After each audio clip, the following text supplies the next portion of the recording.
Hay un programa muy conocido en la televisión en España que se llama Cuarto Milenio, dirigido por Iker Jiménez y que habla sobre movidas misteriosas. El caso es que hace un tiempo hicieron un especial, un directo desde la antigua Estación Internacional de Canfranc, donde supuestamente se escuchan voces. Otra vez. Y allá que vamos, y no por las voces, sino porque es un paso de la Transpirenaica, porque el camino es muy espectacular. Vamos a atravesar el cañón de Añisclo, desde Castejón de Sos vamos a ir hasta Plan, parajes muy espectaculares del Pirineo aragonés, además de un pueblo abandonado, hasta llegar a la Estación Internacional de Canfranc, que insisto, no vamos por las voces, sino porque el paraje es increíble, el edificio es una cosa espectacular y porque tiene una historia muy interesante. Además de que se escuchan voces. Dentro vídeo.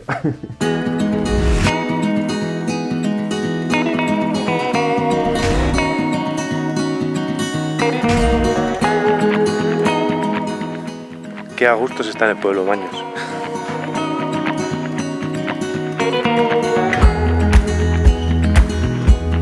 Anoche llegué tardísimo a Castanesa. En el capítulo anterior seguimos recorriendo el Pirineo catalán, en este caso el Valle de Arán, otra vez por sitios muy espectaculares, hasta terminar en la estación de esquí abandonada de La Tuca. Y lo que no se vio es que cuando salí de allí se cerró el cielo y al final salí de allí con condiciones un poco reguleras. Ya estamos como siempre, que se nos haga de noche en una pista medio lloviendo, pues no... ¡Qué desastre! Finalmente, ya muy tarde, me puse a buscar hotel y lo único que encontré pagable aparecía en un pueblo que se llamaba Castanesa.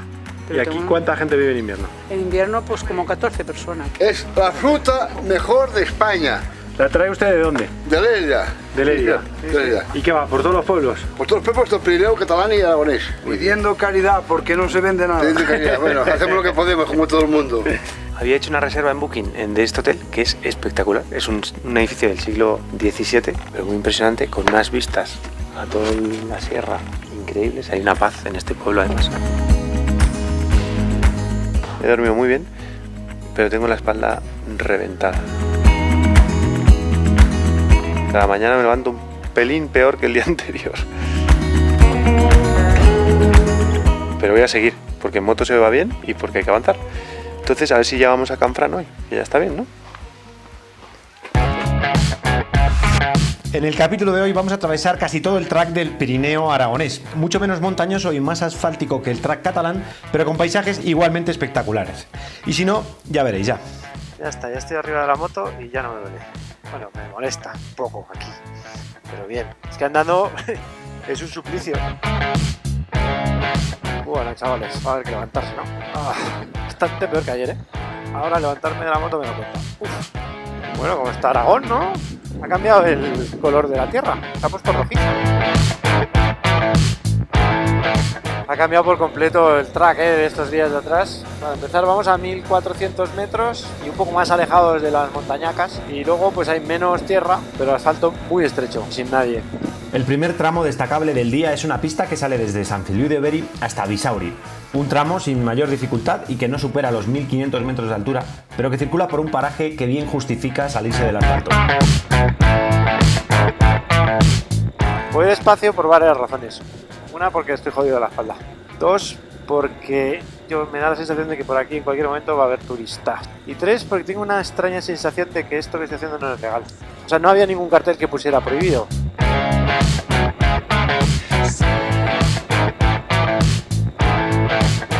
Yo tengo un problema con la legislación, que no la entiendo. O sea, no sé, hay veces que tengo la sensación de que estoy haciendo algo prohibido, pero por otro lado digo, no puede ser. O sea, no he visto ningún cartel de prohibido. Entonces, todos estos caminos que yo hago son legales. Pues no sé si estaremos haciéndolo bien o mal, pero yo me lo estoy pasando bien.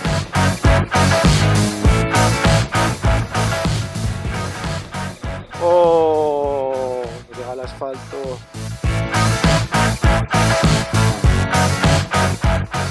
Pues esto es Chía. Buenas tardes. Y a partir de aquí creo que se va a convertir en pista y creo que muy divertida. El segundo tramo destacable del día es la pista que lleva desde Chía hasta Plan. Un tramo muy rápido que recorta la ladera, sube hasta los 2000 metros y nos deja unos planos espectaculares. Acabóse el asfalto, empezóse la pista. Una pista muy rápida.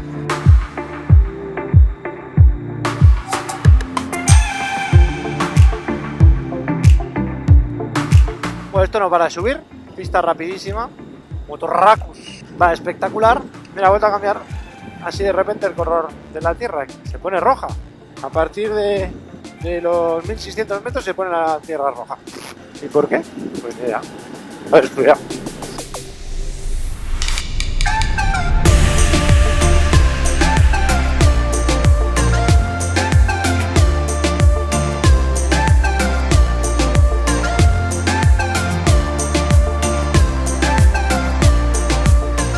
Asfalto de nuevo, a 2000 metros de altura. Otro espectáculo de pista, esta vez en Aragón. La pista es muy facilona. Yo creo que aquí suben con los parapentes, entonces están acostumbrados, se la tienen arreglada, claro.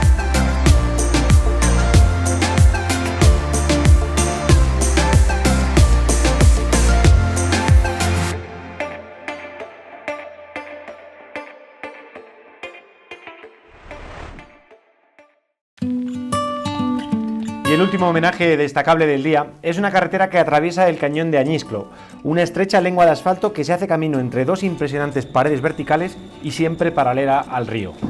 Bueno, esto creo que va a molar, ¿eh? Mira, ¡hola! ¡Qué bonito! Qué pena que sea un parque nacional.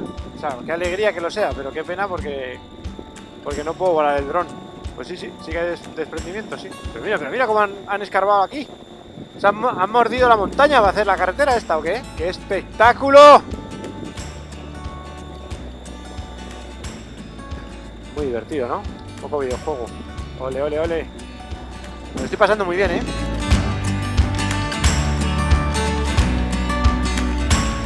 ¿Pero quién se inventó esta carretera? O sea, ¿quién hizo esta carretera y por qué? O sea, ¿a quién se le ocurre? No había sitio. Clarísimamente no había sitio. Bueno, sí. Mordiéndole a la montaña, pero hombre, es espectacular. Pero mira. Mira el valle ahí. Míralo, ¿lo veis? Es que no lo veis, claro, porque no veis en la... ¿Por qué no me dejáis volar el dron aquí? Parque Nacional. Yo hacía un planaco ahora mismo con el dron ahí, ¡fum! Y veíamos todos el cañón. ¡Buah! El río se hace ahí, se hace diminuto, ¿eh? Pero mira qué tajo le han metido aquí a la montaña. Perdonad si soy un poco flipado, pero es que estoy flipando, la verdad.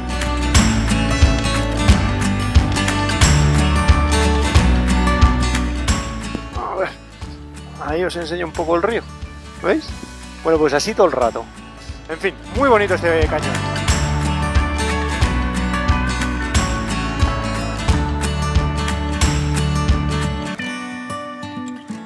Mira el túnel este que parece, no sé, parece corchopán. ¿Es espectacular o no es espectacular?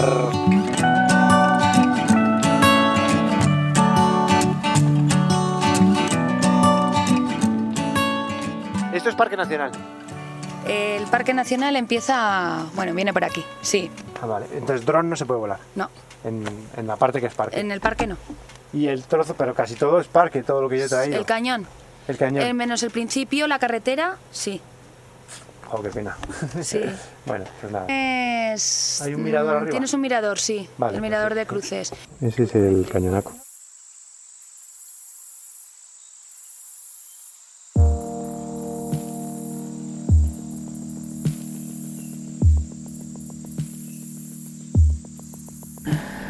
Bueno, nos alejamos definitivamente del valle. Vamos a ver si llegamos a Canfranc. Que por cierto, antes de Canfranc vamos a ir a visitar un pueblo abandonado donde hay un brujo. Joder, ¿no dejan pasar o qué? En fin, habrá que ir andando, pero ¿quién deja aquí la moto con todas las cosas, no? Mirad, la historia es que ahí abajo hay un pueblo abandonado, que la leyenda dice que hay un brujo y que por eso se abandonó y que el brujo sigue viviendo. Y yo tenía la ilusión de ir a saludar al brujo. Pero claro, dejar aquí la moto, hombre, las cámaras y la bolsa de depósito me las puedo llevar conmigo, pero el petate se queda. Y brujo no sé si encontraré, pero brujos... Yo creo que lo único que se me ocurre para no dejar esta historia a medias es volver en otro momento. Es decir, así. ¡Hala! Solucionado, ya estamos en el futuro. Tenemos la moto sin petate, bolsa de depósito en la espalda. Vamos a conocer al brujo. ¡Hala! Andando.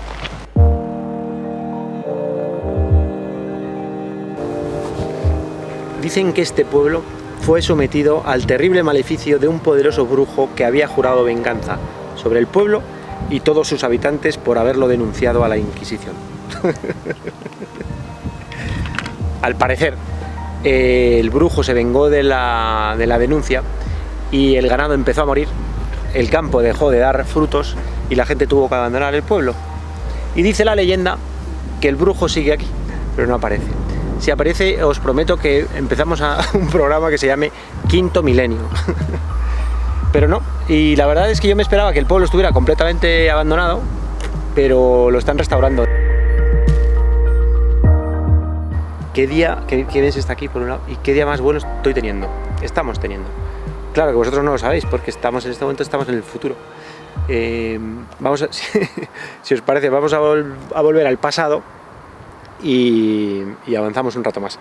Porque cuanto antes avancemos en el presente, si nos vamos ahora al pasado, será el presente, qué lío. Bueno, pues en el presente avanzamos y llegaremos a hoy, que es el futuro y que está siendo maravilloso, viviéndolo en el presente. Vámonos. ¡Hala! Vámonos a Canfranc.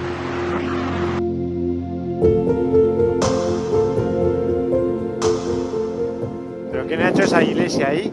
¿Pero cómo habéis subido las piedras? Mira, cae el agua y todo ahí. Qué bonito, ¿no?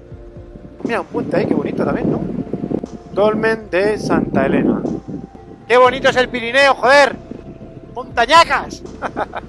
Estoy muy loco.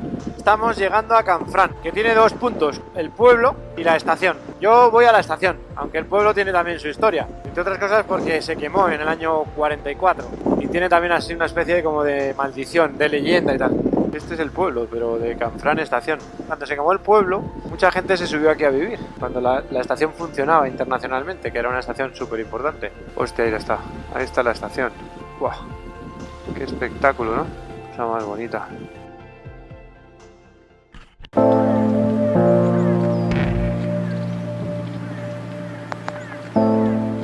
Estamos en la Estación Internacional de Canfranc, una estación que se inauguró en 1928, que fue una conexión internacional que trajo a este entorno muchísima riqueza en su día.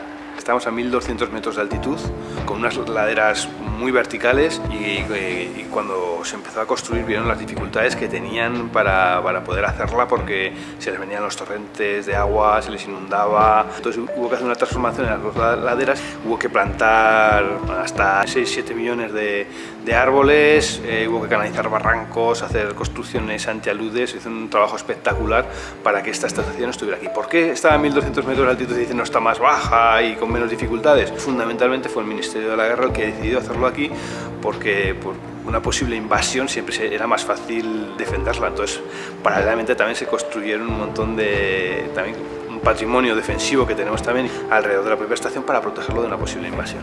Este es el Col del Ladrón, construido en el siglo XVIII como puesto de vigilancia para protegerse de posibles invasiones de los Pirineos. Una obsesión que tuvieron muchos políticos y militares españoles toda la vida, de proteger a España de posibles invasiones a través de los Pirineos. Y de hecho, los trenes en España, los de alta velocidad modernos no, pero los antiguos, todos tienen un ancho mayor que los europeos, porque fueron medidas que se tomaron pues, para evitar que hubiera invasiones con los trenes. Preparaos, ahí estamos. Ah, no, yo no quiero salir, ¿eh? Bueno, un poco... Que no, a mí no me enfoques. Sí, que no pasa nada. Entonces esta era la parte española. Y al tener el ancho de vía diferente había que pasar las mercancías a mano hasta aquí, hasta donde está el tren, y de ahí partían para Zaragoza. Que en el paso subterráneo Sí. se escuchan voces. Eso es. Hay que pasar rápido, por ahí. Mira, aquí pusieron un teléfono en este pasadizo y oye, dicen que sonaban y que llamaban. Alguien llamaba. Nos quedamos en silencio, ¿vale? Que lo dejo grabando. Sí. Psicofonía en vivo.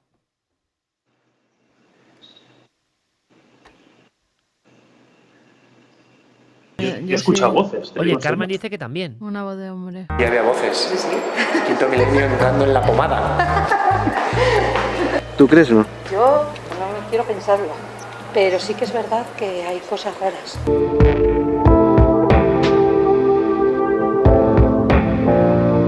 Aquí es el único sitio donde ha habido bandera nazi de toda España. Así es, esta estación era internacional, era hispano-francesa, entonces con la invasión de los nazis en Francia durante la Segunda Guerra Mundial, pues tenían esa posibilidad, porque esta estación era la mitad España y la mitad Francia. O sea, dominaban ellos. En la estación, en la parte francesa, sí. En la parte española en principio no, porque España se suponía que era un país neutral, pero bueno, sabemos todos con la historia que Franco colaboró mucho con Hitler, sobre todo en el tema de materias primas, que además muchas de ellas pasaban por aquí. Suministro de hierro y wolframio pasó muchísimo por esta estación para los nazis, lo que ayudó mucho, ¿no?, a su ejército y a que la guerra fuera más larga. En esa Casa Azul, ahí se grabó unas secuencias de una película que se llama De tu ventana a la mía. Y bueno, dicen que pasan cosas raras ahí en esa casa. Almas errantes.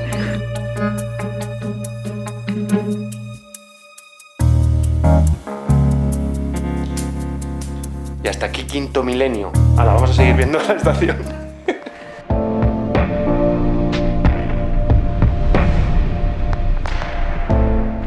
Era una frontera muy escondida en mitad de los Pirineos, entonces aprovecharon los nazis para pasar bastantes lingotes de oro, del oro que expoliaban a los judíos, que iban algunos de ellos para el pago de las materias primas que pasaron de España a Hitler, y también se sabe que por lo menos hubo 2 redes de espionaje de gente que, porque no estaban de acuerdo con lo que estaba pasando en Europa, se unieron y arriesgaron sus vidas por ayudar a escapar a los judíos hacia la libertad, ¿no?, hacia España, y de España pues se iban a Inglaterra, luego iban hasta Portugal, Inglaterra o Sudamérica.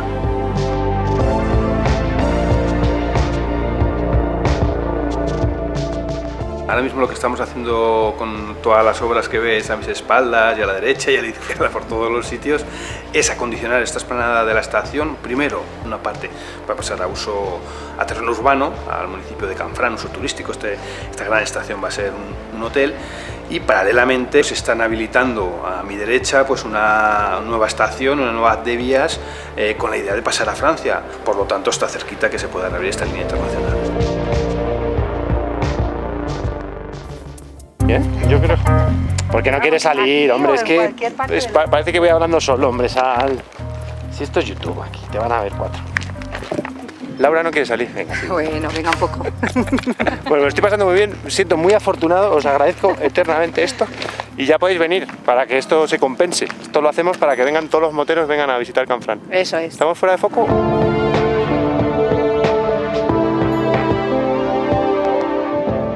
La estación de Canfrán es un sitio singular, no hay otro igual. Es impresionante ver semejante edificio, semejante explanada en un entorno a 1200 metros de altitud, con unas montañas verticales preciosas y un entorno natural que, aunque parezca mentira, es bellísimo, pero lo ha creado el hombre.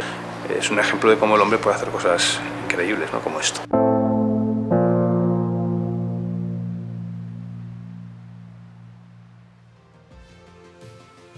Y hasta aquí el capítulo de hoy. Canfrán es un sitio muy especial, y ya no solo por el super edificio y por la historia, ¿no?, sino también por el escenario, ese valle ahí, no sé, es un sitio muy, muy increíble, como otros tantos, ¿no? Al final yo elegí un track, seguí ese track, busqué historias que estuvieran cerca, pero el Pirineo es infinito y no te lo terminas. Podría haber ido por muchísimos otros caminos y habría visto un montón de otras cosas.